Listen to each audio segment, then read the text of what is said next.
number one predictor of being able to upskill on any type of technology is personality. What's the good news?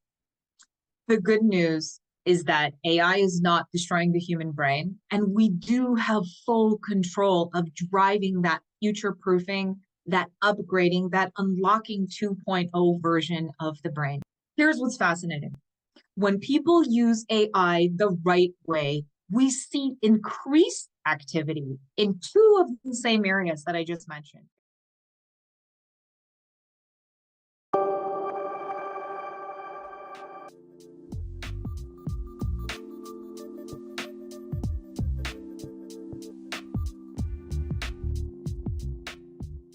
Please join me in welcoming neuroscientist and AI futurist, Sarah Baldeo. Thank you so much, Teresa, and the NSB team for having me today. As a proud Canadian, I am always excited to connect with my fellow Canadians and really just share all of the secrets of the human brain. Now, as we think about the brain and this demystification of the AI doom bubble, I want to share with you kind of what are those secrets that come out of the labs and come out of the environments that I've had a privilege of architecting and researching for all these decades that Teresa mentioned. 100 trillion synaptic connections versus 1 trillion. That is the computing power of the human brain versus a large language model like ChatGPT. And no, it's not the other way around. When you consider that fact, it's clear that humans have a vastly superior computing potential. Now, I'm often asked, can the human brain evolve faster than AI? And the clear answer is yes. The how is what requires us to upgrade the pace of neurological evolution that we've seen historically in the brain. Throughout every industrial revolution, technology impacts society and the way the brain processes data. If we think about the telephone and the way that impacted our auditory cortex, or cars impacting how we move as people and the motor cortex, or even the fact that we no longer teach children in schools to write in cursive. What's interesting is there isn't much research to evaluate that longitudinal impact of multiple industrial revolutions on the brain over time. We know that our social cognitive functions like cooperation and working together were impacted by the agricultural revolution. And it's interesting how this even happened in the scientific revolution. But we've yet to examine the impact of what is 60 years of consistent digital transformation on the human brain. If you remember one thing in the next 20 to 30 minutes, let it be this. Using AI is not destroying the human brain. How we use it is the culprit. Think about when you started using AI. Was it within the past 2 years? Was it within the past 5 years, 10 years? And who taught you how to use it? How did you learn to use it? Has ChatGPT been your first and only interaction with an artificial intelligence tool? Now, you might have heard of the concept of 10,000 hours from Malcolm Gladwell. And to put that into perspective, if you spent 2 hours a day learning a new skill, like using AI, it would take you 14 years to become an expert. Here's the good news. When learning to use AI effectively, what we see in the research is that for people to use AI without outsourcing their critical thinking, it takes the average person 1 to 3 years to have what we call intermediate proficiency. And this is good news.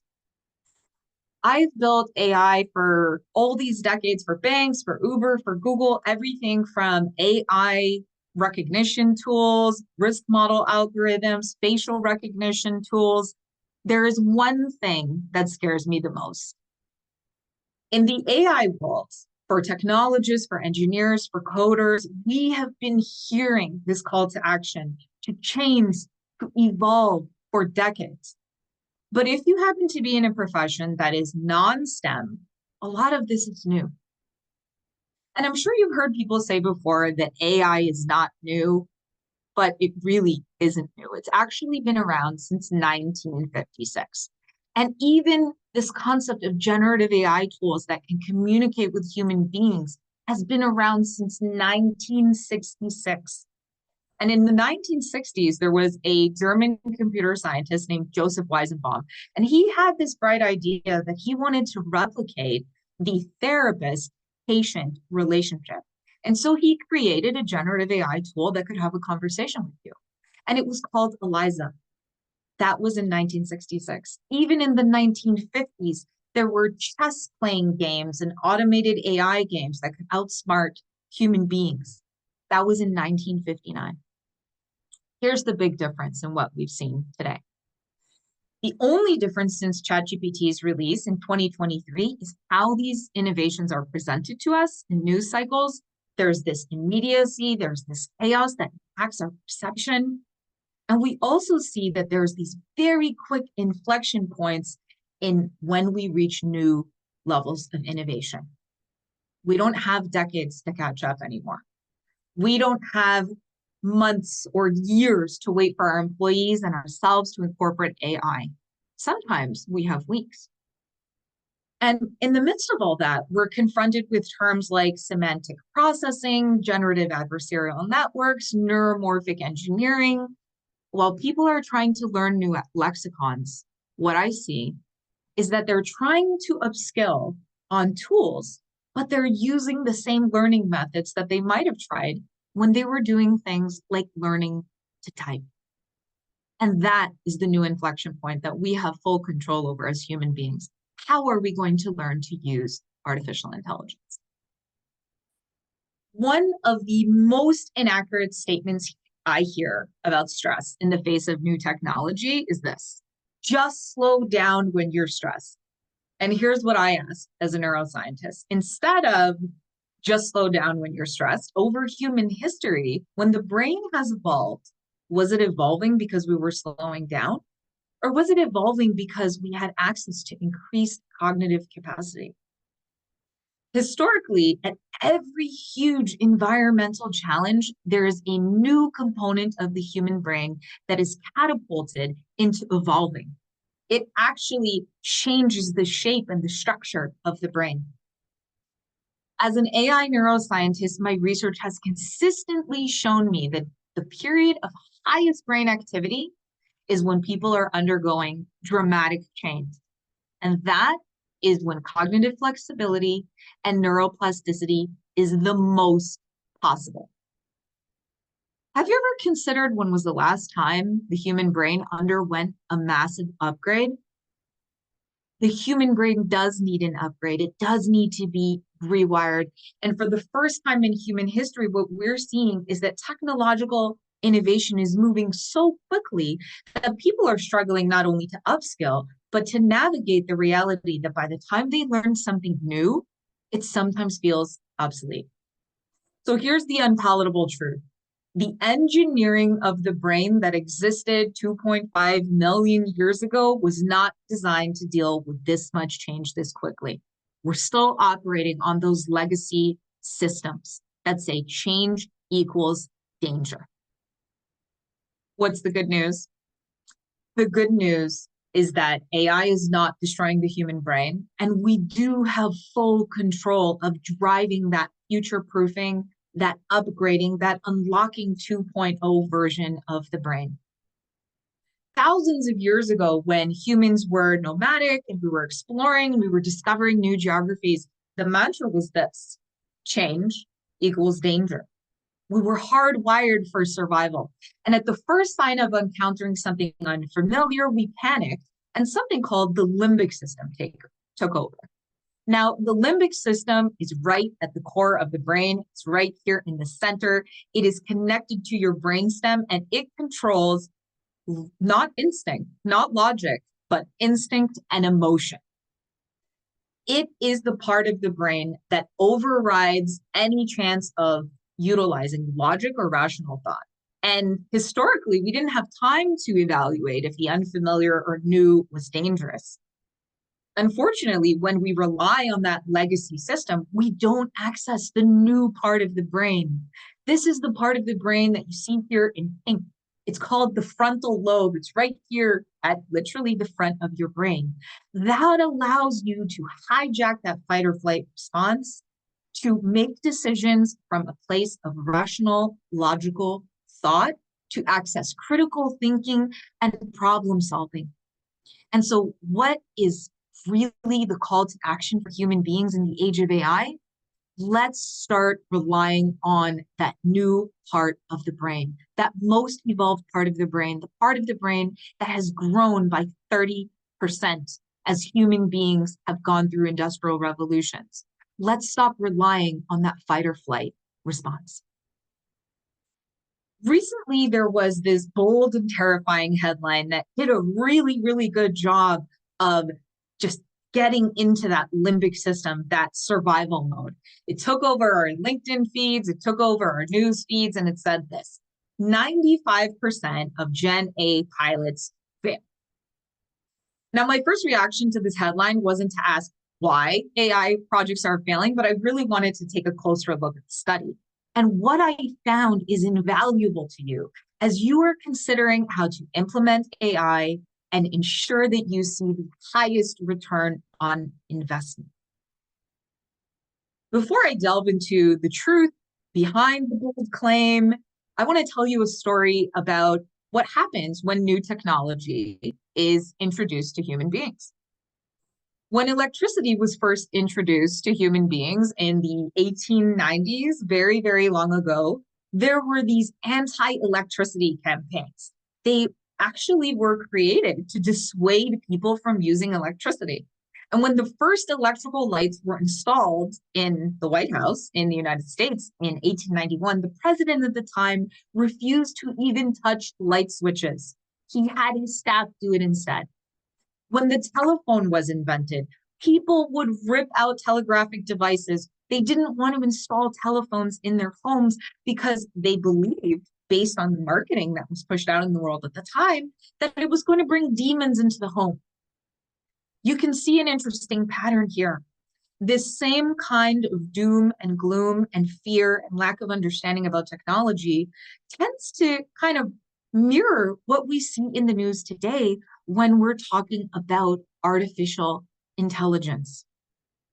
And this fear that activates the limbic system is being utilized yet again.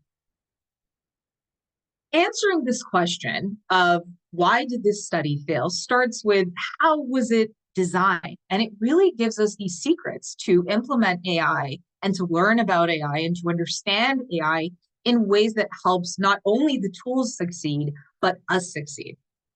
This research study had 6 main flaws that can help you as you are learning to use AI and as you're deploying it in your organizations.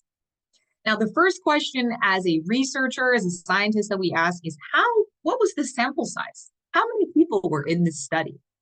This study that said 95% of AI projects fail was based on 52 executive interviews.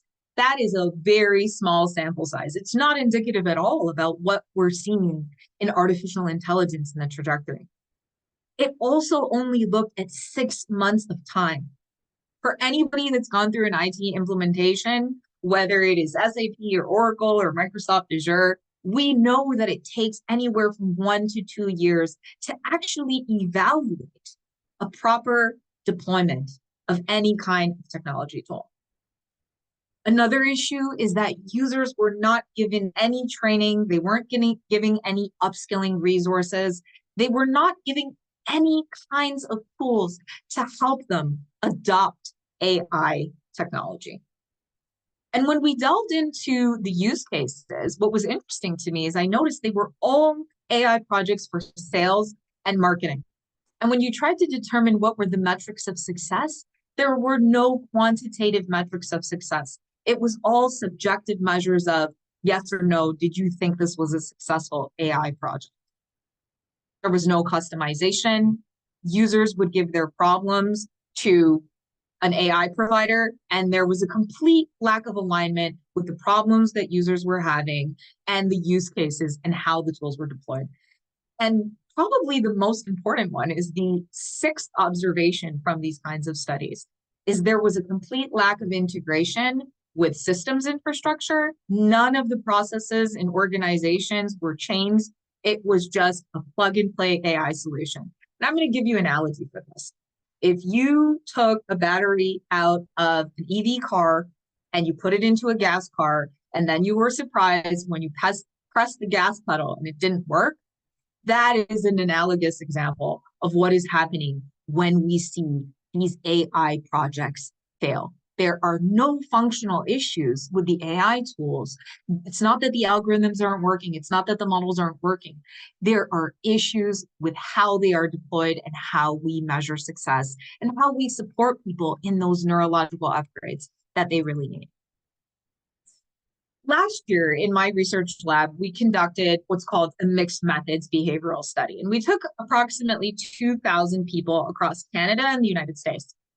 There were gender adjusted sample size. This is a proper sample size.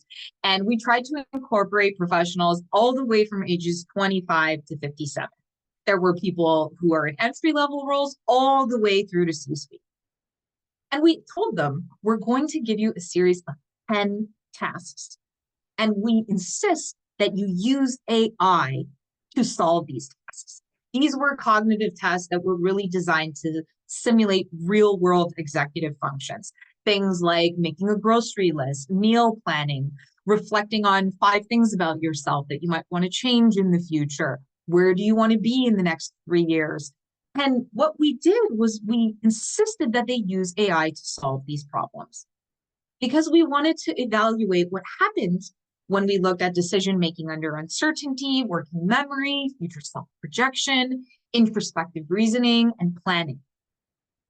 What's interesting here, and the key takeaway that came out of this research study in my lab, was this shows us the percentage of people who felt that AI did most of the thinking for each of these 10 tasks. What does this tell us?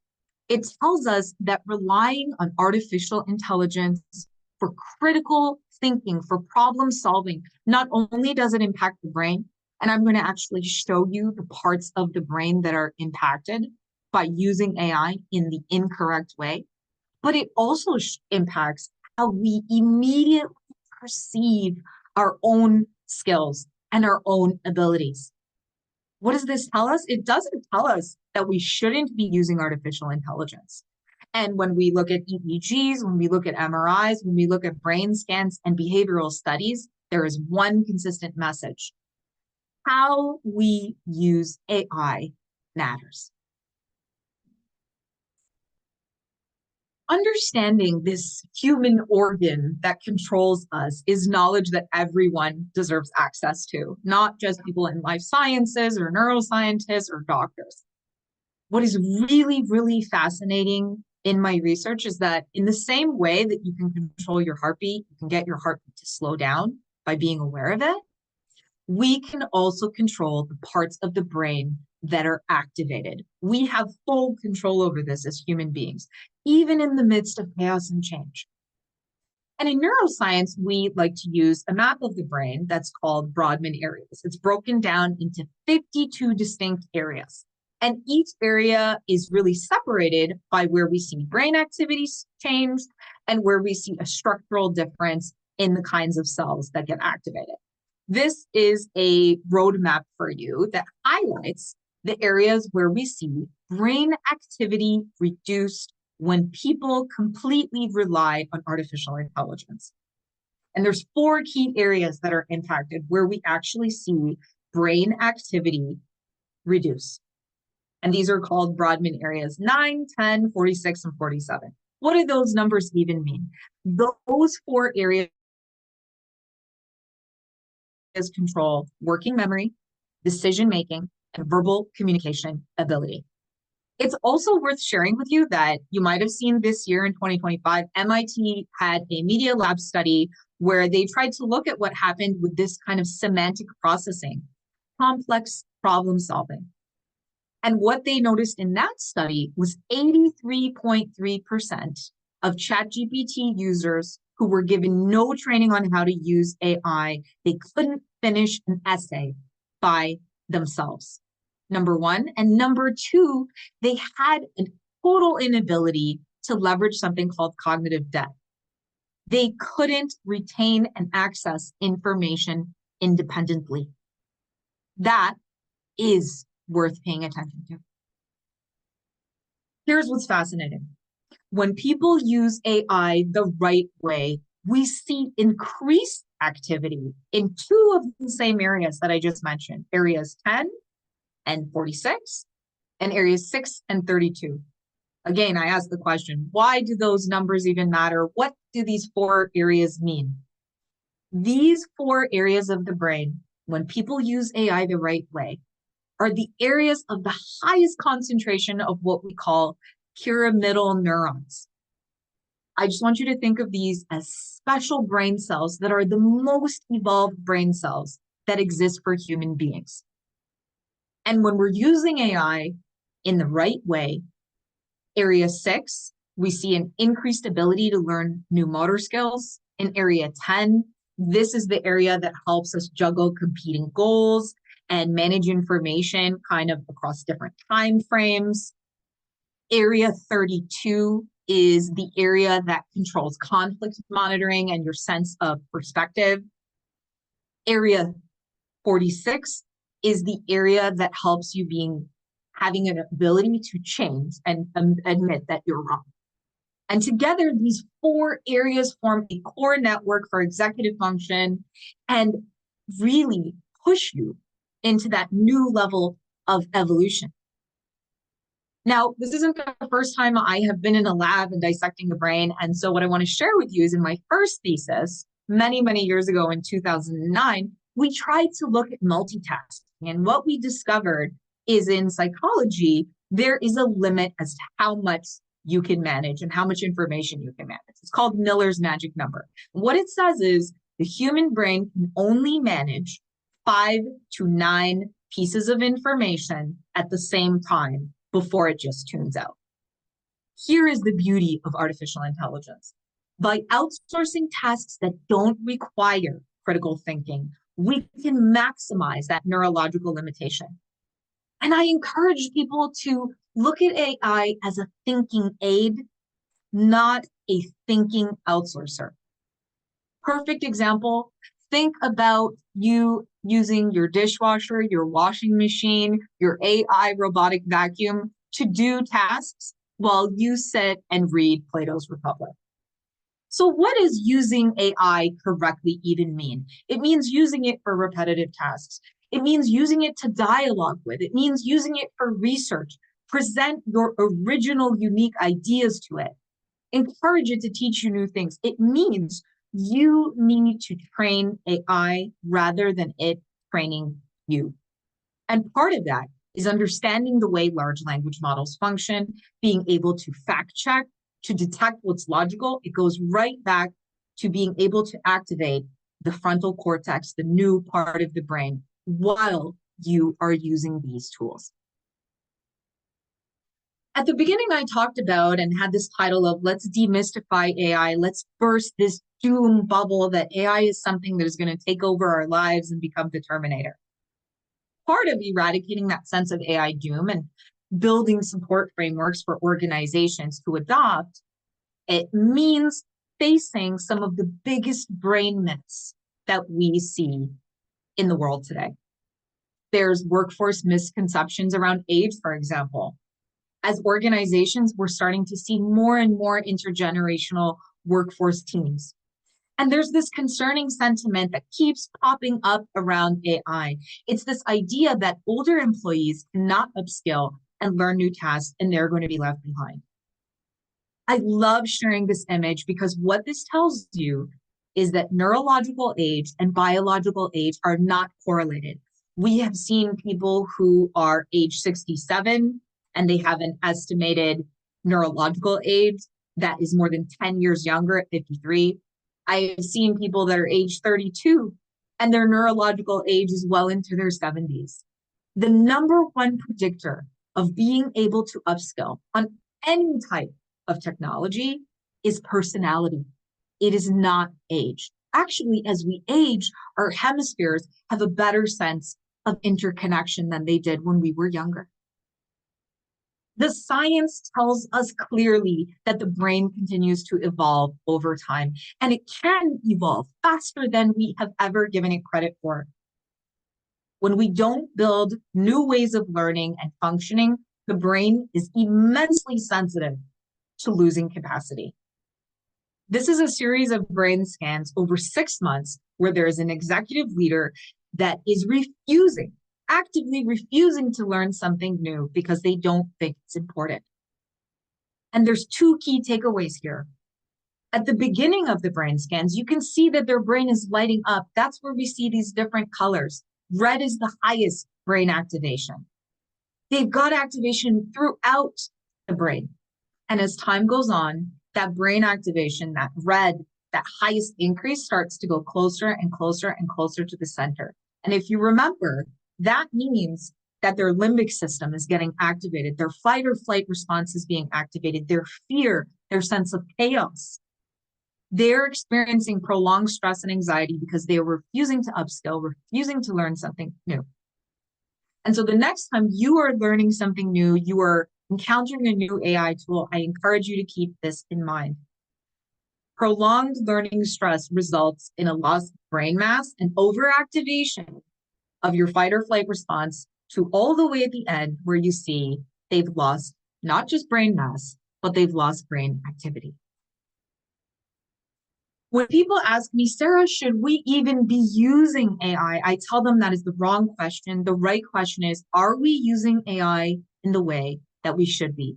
Are we learning about AI tools and structures and how large language models are trained? Are we training the models? And over history, I shared with you just a couple of examples of how it's very normal for people to imbue these tools with blame, but it's not the tools that are causing the utilization issues. AI is no different than the telephone was or electricity was. It is changing the way the brain processes information, but this is an opportunity for us to leverage it to consume data and information faster than ever before, to increase that cognitive capacity, those limits, to juggle tools with automated workflows like agentic AI, calculations that would take decades and years. We can do those with quantum AI. Use AI for research, for automation, for efficiency, for testing your ideas, for conversing with popular personas that you might never be able to, for checking errors in code. Use it as an addition to thinking, not a replacement. And it all comes down to making a choice to unlock version 2.0 in the age of AI. Here's my challenge to you. If you want to evolve faster than AI, try building your own GPT. It's easy. It's one of the fastest free ways to demystify generative AI tools, and it puts you, the human being, back in control. Thank you all so much for listening, and I hope you enjoyed this session. Thank you, Sarah, for that walkthrough. It was fascinating to see the brain in its many forms and how it's impacted when we are learning and when we're kind of refusing to learn. So I know that that's part of what I'm picking up on, is how important it is to be able to unlearn and be willing to learn when things are changing so quickly. So thank you for that. Thank you. We do have time for some questions for those who are able to stick around just for a little bit here. And we'll start off with one.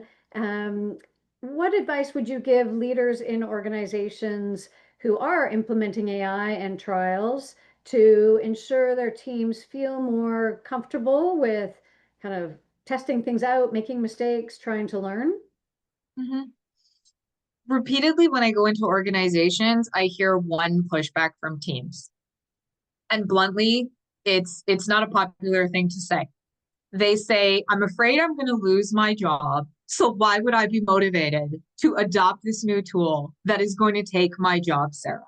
And so I encourage HR leaders, I encourage executives and people who are in those leadership roles.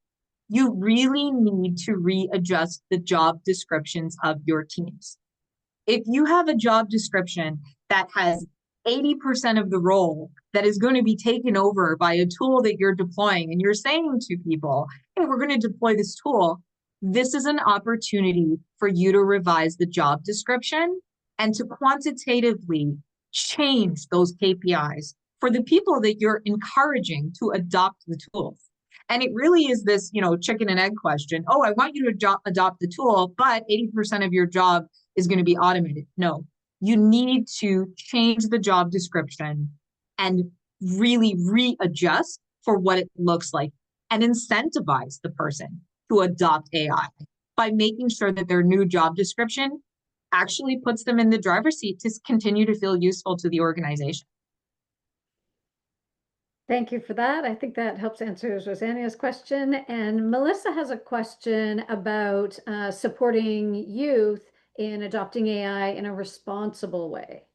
Can you talk about responsible use of AI? Mm-hmm. I actually have tried this with a few different teams. And I say, when we talk about responsible AI, one of the biggest challenges that keeps coming up is we notice there's these AI hallucinations where people just go down a rabbit hole and they kind of get sucked into a certain line of thinking. And it doesn't matter what tool you're using. One of the key pillars of responsible AI deployment is encouraging people to challenge the prompts and the feedback that they're getting and to actually understand prompt engineering. I'm going to give a really quick piece of tactical advice. A few months ago, a few people said to me, I'm noticing that my generative AI is always agreeing with me, Sarah. It's agreeing with everything I'm saying. It tells me that I'm smart and I'm brilliant. And I said, actually, that was a part of the algorithm that was activated to make it feel more human, because as humans, we get dopamine, right, from people agreeing with us. Give your version, whether it's ChatGPT or Claude or Perplexity, give it a prompt and say, only respond to me with fact-based answers. Do not attempt to flatter me or be amicable. If you give it that prompt, you will see it start thinking, and it won't just agree with you. And so part of responsible AI is teaching people what are the ways they can activate fact-based versions of a model in a use case. And I think it's so challenging for people because, these tools are widely accessible. So responsible AI is giving people the tools to challenge what chatbots are telling them and to know how to activate different modes of LLMs. Thank you for that. Fair point. And I guess I am not as brilliant as my ChatGPT thinks I am. Totally understandable. And I do usually push back and say, okay, now be critical on the other side. We do have one more. I see so many questions coming up and I'm trying to scroll through all of them. That's okay. I've got you covered. Naveen is wondering about on the flip side, how to deal with leadership who over relies on AI and pushes AI on employees. So I'm Naveen. I'm going to give you a piece of advice that I gave to an audience in Toronto in September, and it was a group of accountants. And so if you are pushing back on leadership saying AI is the solution, AI is going to solve everything, it sounds controversial, but you can actually say to them, I'm going to show you the mistakes that AI makes. I want to illustrate to you that here's a problem I tried to solve with artificial intelligence, and here's why it's not working. And I can give you a really good example of how to do this. OpenAI specifically doesn't know what day it is. It doesn't know what day it is. It doesn't know if it's Monday or Tuesday, or it has no what we call temporal awareness. And so if you're using AI, it's very important to go back to leadership and say, these are the limitations. I took your advice. I'm trying to use it. These are the ways that it's not functioning. And that it's important to understand that it's not designed to function autonomously. It's not designed to function without human interaction.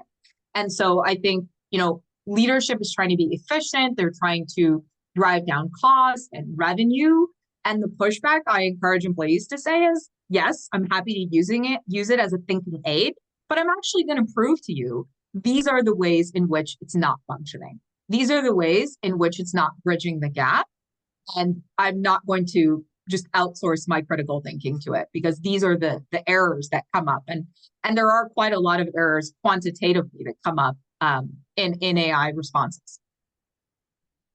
Thank you. And one last question that maybe builds on that is from Karen, wondering about how does an organization manage AI use among employees when we're concerned about the privacy and confidentiality of our data and information? Mm-hmm. So I've had the great privilege of being an executive at Deloitte and CGI. What I can tell you is when you have an enterprise version of an AI tool like Copilot or Microsoft Azure or Gemini, it doesn't really matter. But when it is an enterprise solution, the data that is put into that tool is protected. So it is hosted on a server that is unique to the organization. It's not just being deployed into the public. What I can tell you is I do encourage employees, and sometimes this happens. Employees will say, well, I don't like using Microsoft Azure. I want to use Claude AI because I like the answers it gives me. It's really important to anonymize data. And so I think there's this misconception around AI that everything you put into it is just kind of going out into the public and people can consume it. That's not the case. Every single generative AI tool does have a privacy statement. Within an enterprise environment, you are protected. But I do encourage people to be very careful with what's called personally identifiable information.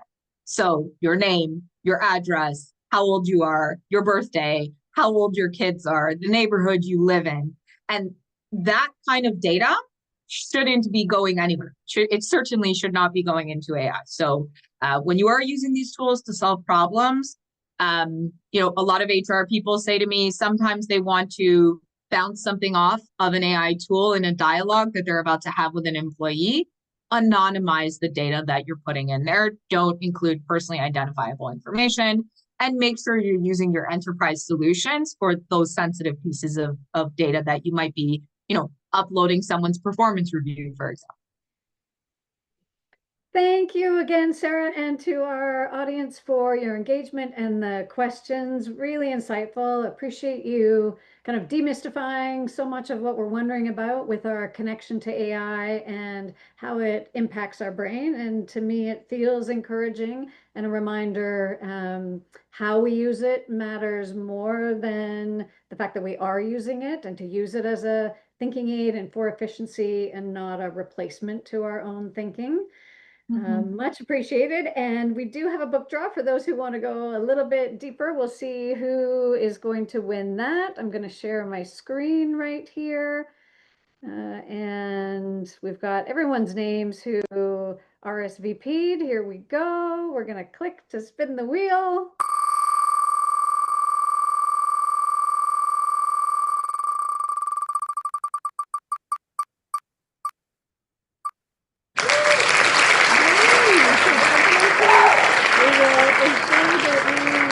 Your contact information and send you a copy of Sarah's book. And for anyone else who is interested in bringing Sarah into your organization, we'd love to help and would be happy to supplement that with a book as well. So thank you again for joining. We hope you found this session insightful, and our series is on a roll. Next month, political commentator and opinion researcher Daryl Bricker joins us on the State of the Nation in connection with his fall book release coming out next month. Thanks again for joining. Appreciate your comments, and have a great rest of the day.